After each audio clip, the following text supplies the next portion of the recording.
नमस्कार। 30 minutes with political प्रशांत में एक बार फिर से आपका स्वागत है। पिछला हफ्ता राजनीतिक गहमा गहमी से भरा रहा। राहुल गांधी लद्दाख चल दिए। लद्दाख गए तो गए, वहां बाइकिंग कर रहे हैं, बाइक से जा रहे हैं। मैं अभी हाल में ही लद्दाख गया था और वहां की सड़कें आपको जितनी दिखाई दे रही हैं, कम से कम जब लद्दाख से आप पैंगोंग लेक तक जाते हैं तो सड़कें इतनी अच्छी हैं नहीं जितनी दिखाई दे रही हैं। बहुत मुश्किल टेरेन है। वहां बाइक से पहुंच गए, लोगों से मिले और एक बयान दिया उन्होंने लोगों से बातचीत करके कि चीन ने हमारी बहुत सारी जमीन हड़प ली है। वहां जो चरवाहे हैं लोकल, वो बता रहे हैं उनको कि जिस जमीन पर पहले उनके जानवर चरा करते थे अब नहीं जा सकते क्योंकि चीन ने वो जमीन हड़प ली है। उसके बाद जैसा बवाल मचना था वैसा बवाल मचा। हफ्ते में और भी बहुत सारी घटनाएं हुई। एक घटना यह हुई कि गोदी मीडिया के वरिष्ठतम पत्रकार मान लीजिए सुधीर चौधरी ने सवाल पूछ लिया स्मृति ईरानी जी से गलती से टमाटर के बारे में। स्मृति ईरानी जी ने उनको उनकी जेल यात्रा दिला दी और उसके बाद यह अफवाह है, मैं नहीं जानता, अभी कंफर्म नहीं है, कि आज तक से उनको निकाल दिया गया है। प्रधानमंत्री महोदय दिख नहीं रहे हैं, विदेश गए हुए हैं। इन सारी चीजों पर बात करेंगे आज हम प्रशांत से। थोड़ा विस्तार से समझेंगे लद्दाख का मामला, चीन को लेकर पूरा भारत सरकार का अप्रोच और बाकी चीजें।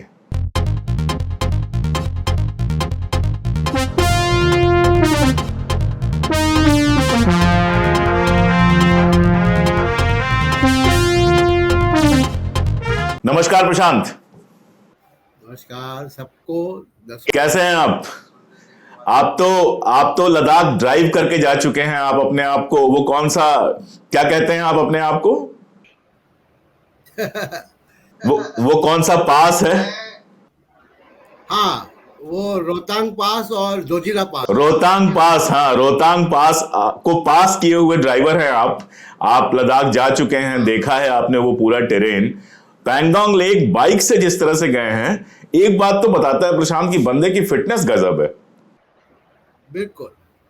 देखिए, मैं चाइना के मामले पे आऊं उसके पहले राहुल गांधी की जो स्टाइल है, वो जो राजनीति की स्टाइल है वो बहुत नई है और वो उसमें दो बहुत अहम बातें हैं। देखिए, वो तो मोटरसाइकिल चला रहे हैं और ड्राइव करके जाते हैं, लोगों से मिल रहे हैं। वो अभी तक पिछले 3 दशकों में, 4 दशकों में आप देखिए कि नेताओं ने लोगों से मिलना बंद कर दिया था। नेता ब्लैक कैट कमांडो के पीछे बुलेट प्रूफ गाड़ियों के अंदर चला गया था। रैलियां भी होती है, अगर रैलियों में आप गए हो तो वो 40-50 फीट का एक सेमी सर्कल बना होता है, उसके अंदर एंट्री नहीं है, दूर से आप देखते हैं।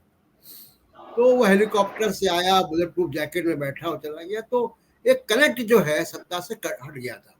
और एक दूसरी बहुत अहम बात आपको बताया अशोक, कि सारे प्रधानमंत्रियों ने, जितना मैंने देखा, जनता दरबार लगाते थे। आपको भी याद होगा, जनता दरबार हफ्ते में एक बार या महीने में 2 बार होता था। वाजपेयी जी, इंदिरा गांधी के जनता दरबार के तो कितने किस्से हैं जो सुनाए जाते हैं। डॉक्टर मनमोहन सिंह भी लगाते थे, वाजपेयी जी भी लगाते थे, देवगौड़ा और गुजराल भी लगाते थे। तमाम प्रधानमंत्रियों ने ये काम किए। ये जनता दरबार में क्या होता था, लोग 100-200 लोग आते थे देश भर से, अपनी चिट्ठियां, अपनी अर्जियां, और कोई सिर्फ नमस्कार करने भी आता था, कोई अपने घर की मिठाई लेकर आता था, कोई ऐसे भी मैंने देखे कि उनके घर में कोई ग्रैंड चिल्ड्रन पैदा हुआ है या किसी को बड़ी सफलता मिली तो उसको भी बताने आते थे। कई बार तो मैंने देखा कि वो फोटोग्राफ लेकर आते थे कि नया मकान बनाया। तो ये कनेक्ट जो है भारत के प्रधानमंत्री से होता था। उससे कुछ नहीं हो पाता था कि कोई बड़ी पॉलिसियां बन जाएं या कुछ, लेकिन एक एहसास कि हम एक डेमोक्रेटिक कंट्री में रह रहे हैं और भारत के प्रधानमंत्री से मिल पाते हैं। मोदी जी ने जनता दरबार का कॉन्सेप्ट खत्म कर दिया। मोदी जी के काल में नहीं होता, कोई नहीं आता है। प्रधानमंत्री निवास में अब कोई आम आदमी नहीं जाता है। राहुल गांधी इस पॉलिटिक्स को रिवाइव कर रहे हैं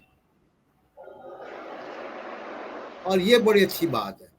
अब वो लद्दाख गए हुए हैं, मैं भी 2 बार मोटरसाइकिल से और गाड़ी चला के गया हूँ, धंसकार वैली तक गया हूँ मैं तो, और मैं 2011 में भी गया था। तो मैं बड़े दावे के साथ कह सकता हूँ, जो लोग कह रहे हैं कि जिन सड़कों पे राहुल गांधी चल रहे हैं वो सड़कों पे मोदी जी ने बनाई है सड़कें, ऐसा नहीं है भाई। और आप तो कश्मीर इतना जाते हैं, आप देखते होंगे कश्मीर की सड़कें बड़ी अच्छी हैं, खासकर उन जगहों पे जहाँ आर्मी का मूवमेंट होता है, जहाँ आर्मी का मूवमेंट है, जहाँ स्ट्रेटेजिक मामला है, वो सड़कें बीआरओ बनाती है। और बीआरओ की सड़कें अच्छी होती हैं, और वो इसलिए अच्छी होती है क्योंकि आर्मी के कॉन्वॉय निकलने होते हैं, बख्तरबंद गाड़ियां निकलनी होती हैं वहाँ पे, इसलिए आर्मी की सप्लाई चेन की जो सड़कें हैं डिफेंस फोर्सेस की, वो अच्छी होती है। ये कॉमन सेंस की बात है, किसी भी बॉर्डर स्टेट में जाएंगे आपको ये मिलेगा। तो इस तरीके की चीज़ें व्हाट्सएप में घूमती हैं, तो अफसोस होता है देख कर कि ऐसी चीज़ें। दूसरे की राहुल गांधी बहुत उन्होंने सही समय चूज किया है।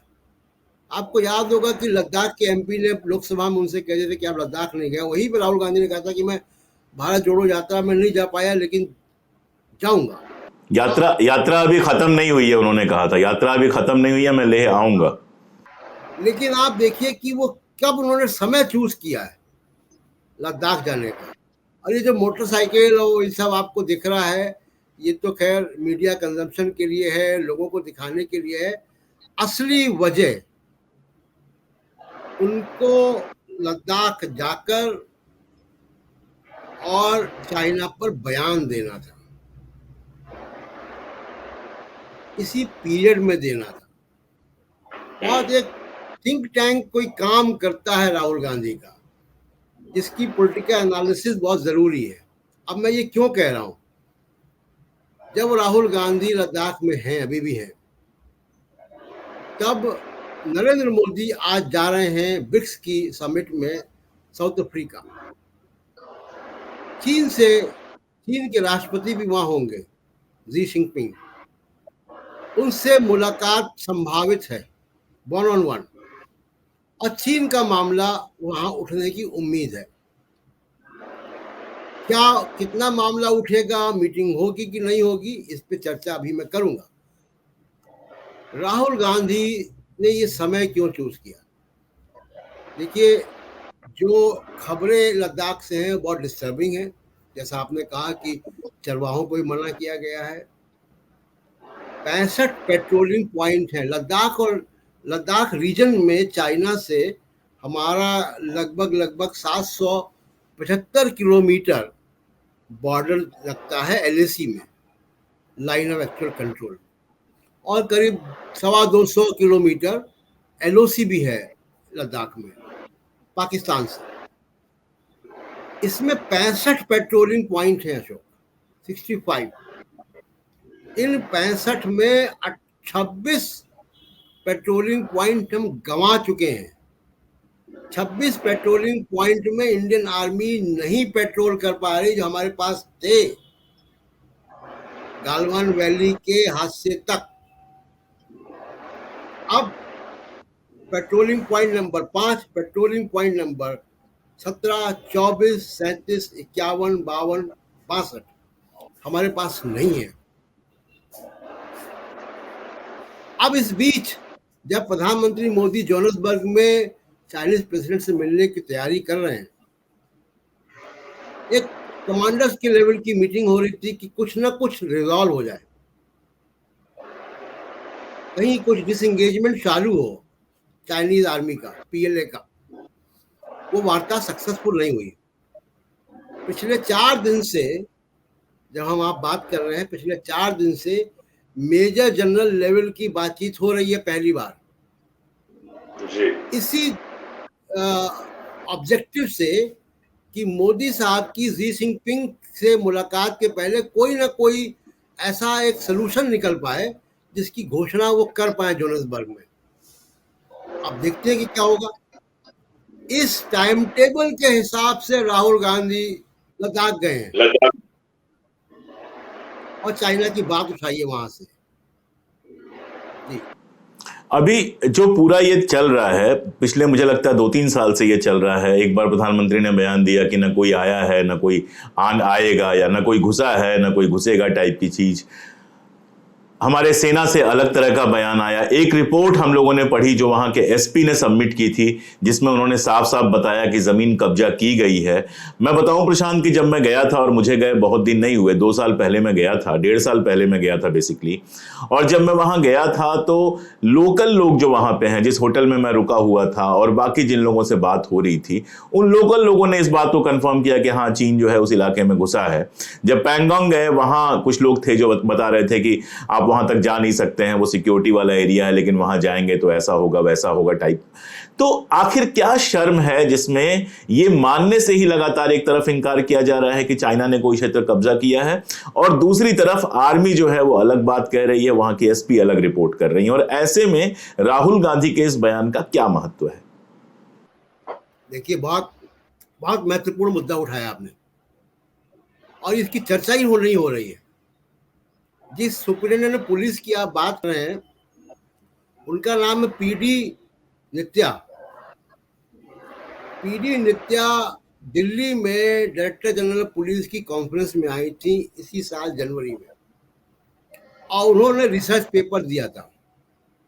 जिन 65 पेट्रोलिंग पॉइंट में 26 में हम नहीं कर पा रहे हैं, ये उन्हीं की रिसर्च पेपर से सामने आया था। सरकार ने क्या किया, उस रिसर्च पेपर को वेबसाइट से हटा दिया।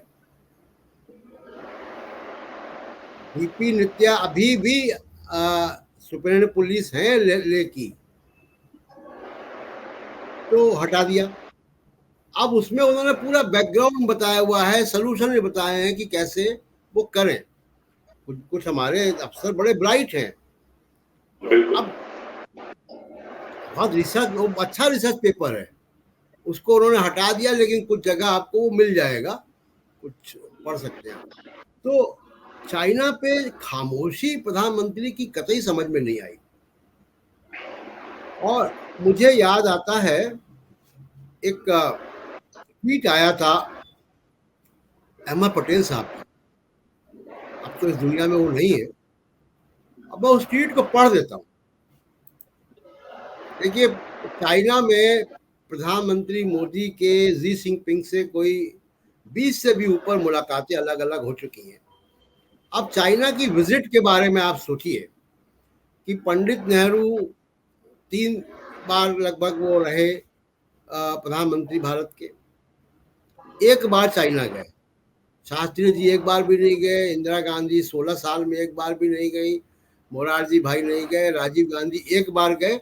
और राजीव गांधी की एक बार की यात्रा जो है वो काफी फ्रूटफुल थी, क्योंकि वर्किंग ग्रुप बना था चाइना का बॉर्डर के साथ बातचीत करने का। नरसिम्हा राव एक बार गए, देवगौड़ा जी नहीं गए, गुजरात नहीं गए, वाजपेयी एक बार गए, डॉक्टर मनमोहन सिंह 2 बार गए 2 टर्म में।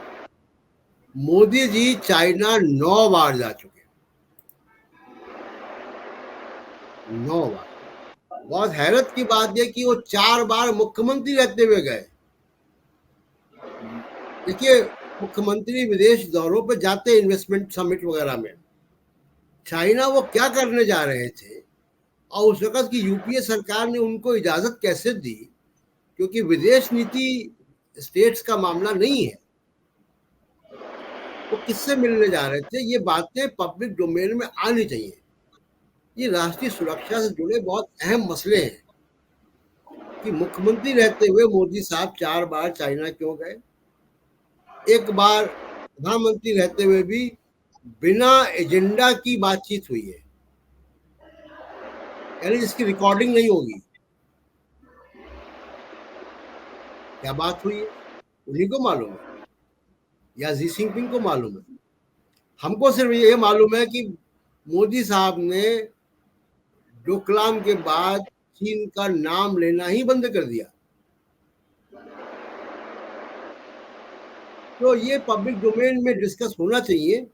इसलिए राहुल गांधी की लद्दाख यात्रा और मोटरसाइकिल से और चाइना का सवाल उठाना वहां पे जाके बहुत अहम है। जी। चाइना को लेके एक और कहानी अभी बीच में आई थी प्रशांत की। गुजरात के अंदर चाइना का कोई बंदा आया, एक ऐप के सहारे उसने 250 या 300 करोड़ रुपए वसूले और उस ऐप का प्रचार गुजरात की पुलिस खुद कर रही थी और उसके बाद वो निकल गया। दरअसल मैं कहना यह चाह रहा हूं कि गुजरात के अंदर, गुजरात के जब वो मुख्यमंत्री थे, चीन के साथ जिस तरह से संबंध थे, आरोप तो बाकी पार्टियों पर वो लगाते हैं, लेकिन ये दोनों पार्टियों के बीच एक अलग तरह के संबंध हैं। और जैसा आपने कहा कि वो चीजें बाहर आना जरूरी है, क्योंकि ये आश्चर्यजनक है कि एक तरफ हमारी पुलिस और हमारी आर्मी कह रही है कि वहां पे चीन ने कब्जा किया है और सरकार बिल्कुल चुप है। विवेक देबराय का जिस तरह से लेख आया संविधान को बदलने का, और विवेक देबराय एक व्यक्ति के रूप में लिख रहे होते तो किसी को कोई फर्क नहीं पड़ना था, लेकिन वो एक जिम्मेदार पद पे हैं, प्रधानमंत्री के आर्थिक सलाहकार हैं। जिस तरह से संविधान बदलने को लेकर उनका लेख आया, और उसके पहले भी हमने देखा है कि कई जिम्मेदार सर्किल से संविधान बदलने को लेकर तमाम सारी बातें आती रही हैं। न्याय संहिता जो आईपीसी थी उसको बदल के किया गया, ये सारी चीजें, कितना इसका रेलिवेंस है और इसके भविष्य को आप किस तरह से देख रहे हैं? बहुत रेलिवेंस है, और आप देखिए कि बहुत सिस्टमैटिक ढंग से ये काम हो रहा है, और इसका एक बैकग्राउंड है। जब वाजपेयी जी चुन के आए, देखिए आरएसएस का एजेंडा, आरएसएस की सारी दिक्कत इस संविधान से है। इन्होंने वाजपेयी जी पे भी दबाव बनाया था। वाजपेयी जी को दबाव बना के आडवाणी ने एक जस्टिस वेंकटचलैया कमीशन भी बन गया, रिव्यू ऑफ कॉन्स्टिट्यूशन का। उसके बाद वो ठंडे बस्ते में चला गया। ये दोबारा कोशिश हुई और सिस्टमैटिक ढंग से हुई है। एक आप देखिए कि सोशल मीडिया पे आरएसएस के द्वारा कुछ लोग जो इन्फ्लुएंसर जो उनसे मैनेज हुए हैं, वो सुप्रीम कोर्ट पे हमला कर रहे हैं लगातार। कॉलेजियम सिस्टम पे, सुप्रीम कोर्ट के जजों पे व्यक्तिगत हमले हो रहे हैं। एक उसी प्रोजेक्ट का हिस्सा है ये। आप उन लोगों को पहचानिए जो सुप्रीम कोर्ट के जजों पे और कॉलेजियम पे व्यक्तिगत हमले कर रहे हैं। उसके बाद former chief justice of India Rajya Sabha में एक सवाल खड़ा करते हैं बेसिक स्ट्रक्चर पर। बेसिक स्ट्रक्चर डॉक्ट्रिन जो केशवानंद भारती केस में सुप्रीम कोर्ट ने बनाई, वो ये थी कि संसद को संविधान में बदलाव करने का तो अधिकार है आर्टिकल 368 में, लेकिन उसमें आमूलचूल परिवर्तन का नहीं है। वो मूल अधिकार नहीं गायब कर सकती। तो इसलिए ये बेसिक स्ट्रक्चर डॉक्ट्रिन रोकती है आरएसएस बीजेपी को संविधान में कोई बड़ा परिवर्तन करने को। तो ये बेसिक स्ट्रक्चर से छुटकारा पाना चाहते हैं, तो वो क्या है, नया संविधान की चर्चा शुरू कर दी गई विवेक देबरॉय ने। ये बहुत होशियारी का कदम है, और मुझे लगता है कि ये 2024 के चुनाव के बाद का है।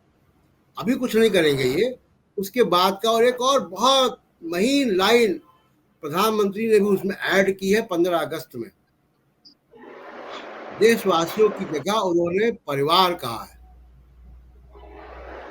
तो इस अंतर को हम समझ लें कि देशवासियों परिवार में अंतर क्या, मोदी जी ने क्यों कहा। और उस भाषण को रिवाइंड करके मेरा आग्रह है कि सुनिए, जब जब मोदी जी परिवार कह रहे हैं, वो फंबल कर रहे हैं, रुक रहे हैं, कहीं अटक रहे हैं, यानी वो बाद में जोड़ा गया होगा शायद। परिवार एक लोकतांत्रिक व्यवस्था नहीं है। परिवार अच्छी व्यवस्था है, भावनात्मक व्यवस्था है।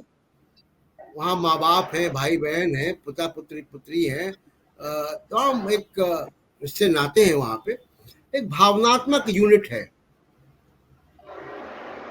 देश एक लोकतांत्रिक यूनिट है। वो रूल ऑफ लॉ पे चलता है, संविधान पे चलता है, बराबरी का हिस्सा है। परिवार के अंदर बराबर नहीं होता है कोई।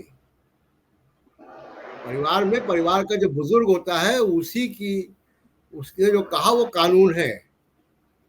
हम अपने दादाजी और पिताजी से सवाल नहीं खड़ा कर सकते। तो ये जो धीमे धीमे मोदी जी एक चर्चा में चीजें लाना चाह रहे हैं, वो ये कि बराबरी आवश्यक नहीं है। तो ये जो बराबरी का दर्जा है संविधान में, वो बहुत इंपॉर्टेंट है, और उससे छुटकारा पाना चाहते हैं। दूसरी एक बहुत इंपॉर्टेंट लाइन आखिरी बात कह के अपनी बात खत्म करूंगा। संविधान का प्रियम्बल पढ़िए आप, मैं लंबी बात नहीं कर रहा हूँ, संविधान का प्रियम्बल पढ़िए, चौथा जो जहां पे उसमें वो कह रहा है प्रियम्बल कि dignity of individual, state has to ensure dignity of individual for the unity and integrity of the nation।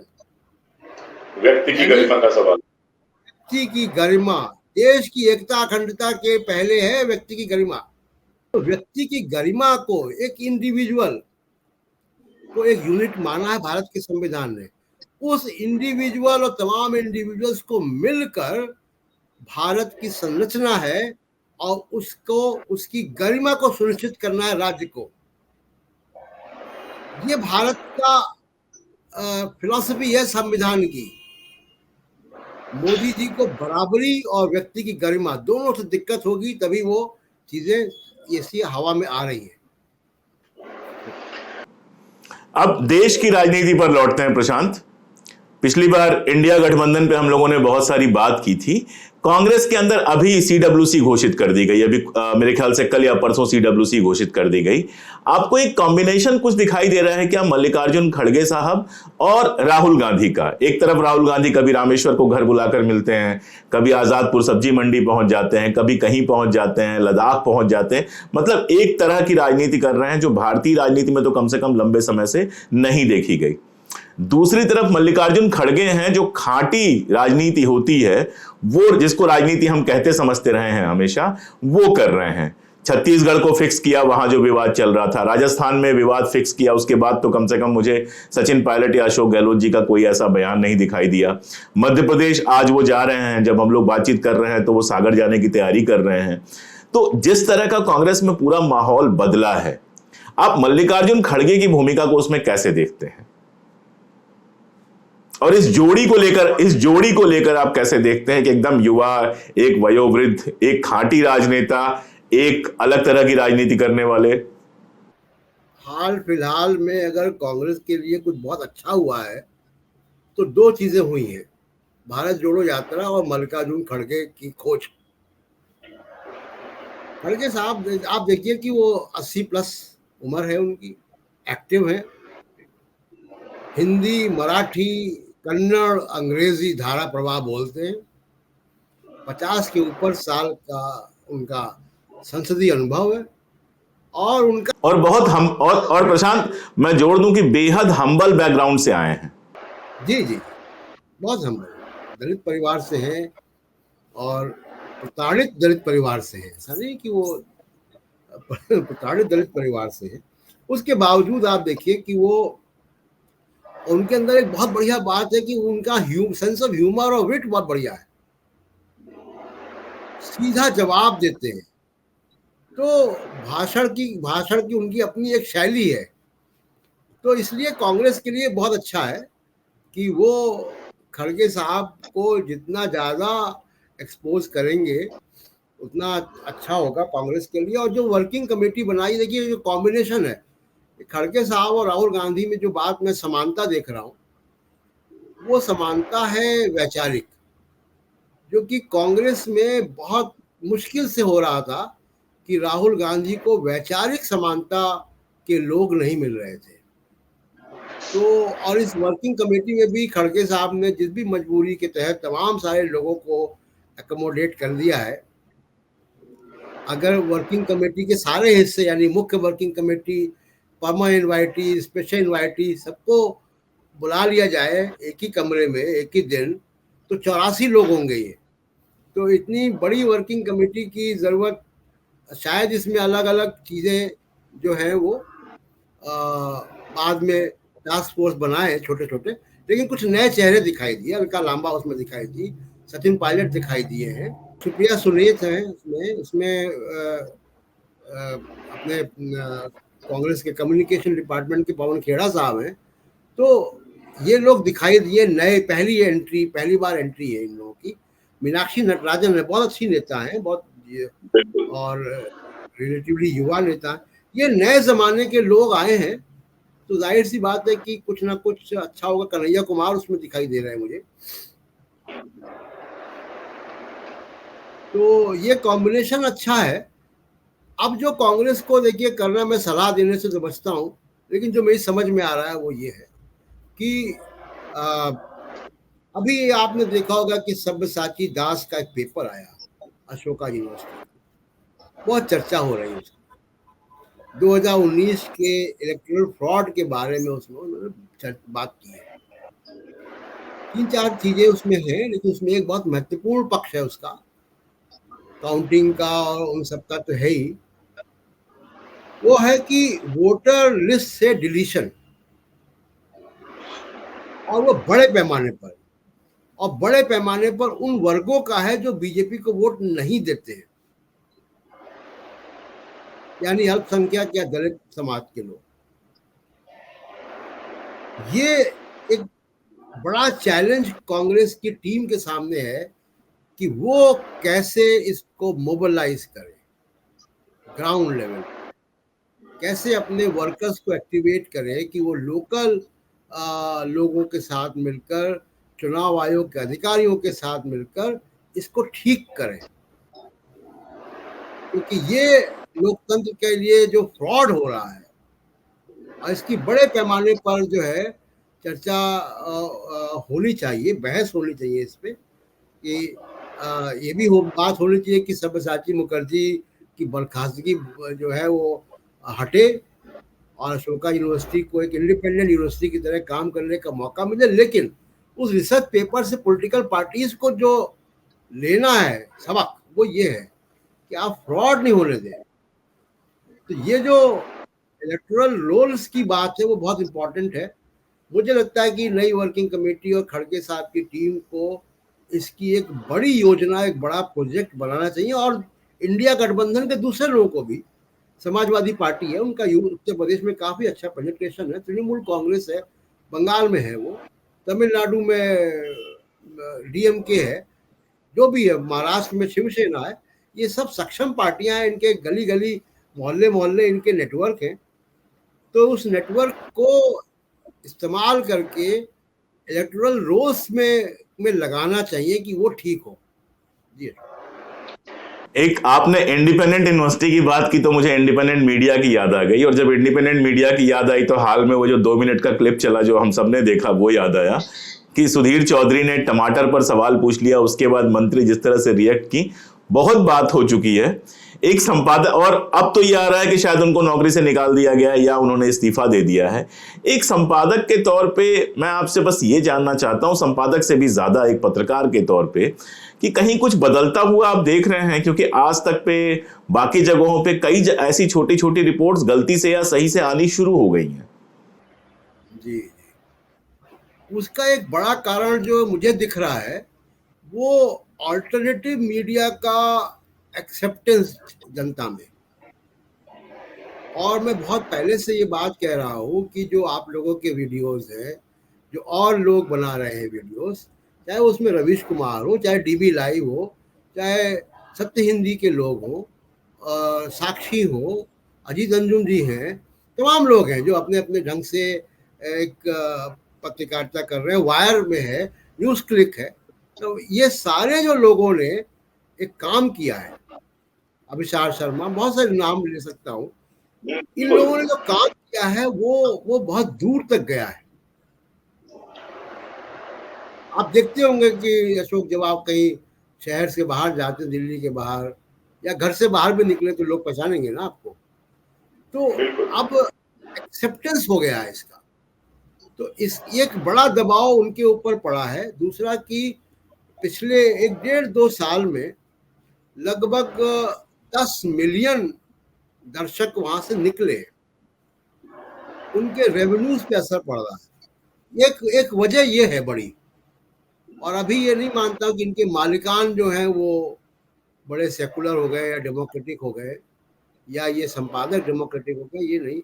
हाँ, दबाव है थोड़ा इस तरीके के सवाल पूछने का, लेकिन आप देखिए सवाल पूछने का तरीका बहुत से लोगों को अच्छा नहीं लगेगा। बड़ी अनपॉपुलर बात मैं अशोक कर रहा हूँ, स्मृति ईरानी की जो भी राजनीति है उनसे बहुत असहमति है, जिस तरीके की बात वो करती हैं, जिस तरीके की भाषा बोलती हैं।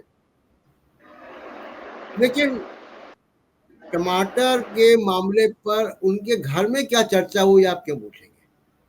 वो मंत्री हैं, मंत्री रहते हुए उनकी जवाबदेही है। देखिए, मदर डेयरी के दूध में अगर 2 रुपए बढ़ता है, 2 रुपए प्रति लीटर, हमारी आपकी घरेलू अर्थव्यवस्था पे असर इसका नहीं पड़ेगा। हम फिर भी इस पे शोर मचाएंगे कि बहुत बड़े वर्ग के ऊपर असर पड़ता है। ये हमारी पत्रकारिता का उसूल है। तो ये महत्वपूर्ण नहीं है कि स्मृति ईरानी के किचन बजट में टमाटर से कितना असर पड़ा है, उनके डाइनिंग टेबल पे इस पे क्या बात हो रही है, नहीं हो रही है।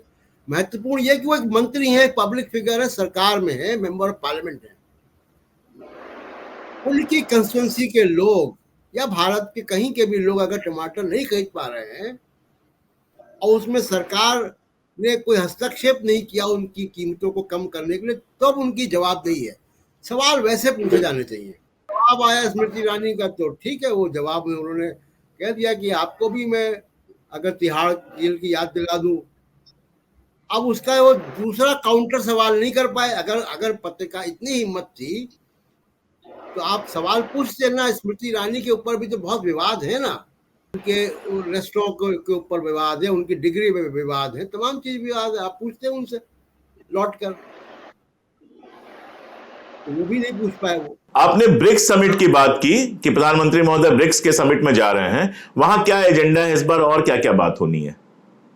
देखिए, ब्रिक्स में जो मल्टीलेटरल बातें होंगी वो एजेंडा ब्रिक्स का अपना होगा, लेकिन उसकी साइडलाइट्स में जो बायलैटरल मीटिंग है उसमें एक संभावना है कि वहां पे क्योंकि जी जिनपिंग भी होंगे, चाइनीज राष्ट्रपति, तो प्रधानमंत्री मोदी और उनकी एक मुलाकात हो सकती है।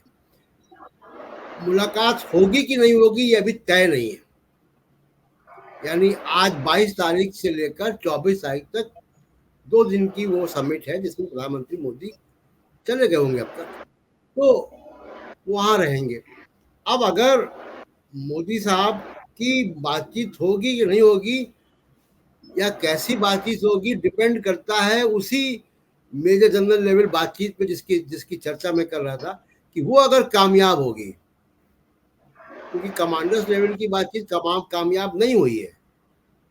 चाइनीज अभी डिसएंगेज करने को तैयार नहीं है डेप्सोंग से।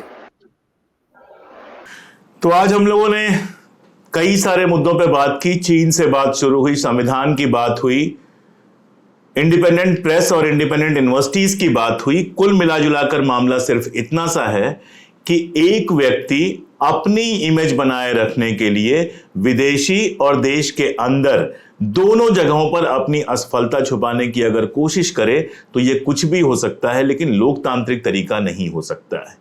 चीन से जिस तरह की रिपोर्ट्स आई हैं, आर्मी से जिस तरह की बात आई है, पुलिस ऑफिसर मैंने बताया जिस तरह की वो रिपोर्ट दे चुकी हैं, उसके बाद भी ये स्वीकार नहीं करना कि चीन में कोई घुसा है, दरअसल देश के साथ एक धोखा है। इसी तरह संविधान के बेसिक स्ट्रक्चर को बदलने के बारे में सोचना भी दरअसल देशभक्ति नहीं है, उससे अलग कुछ चीजें हैं।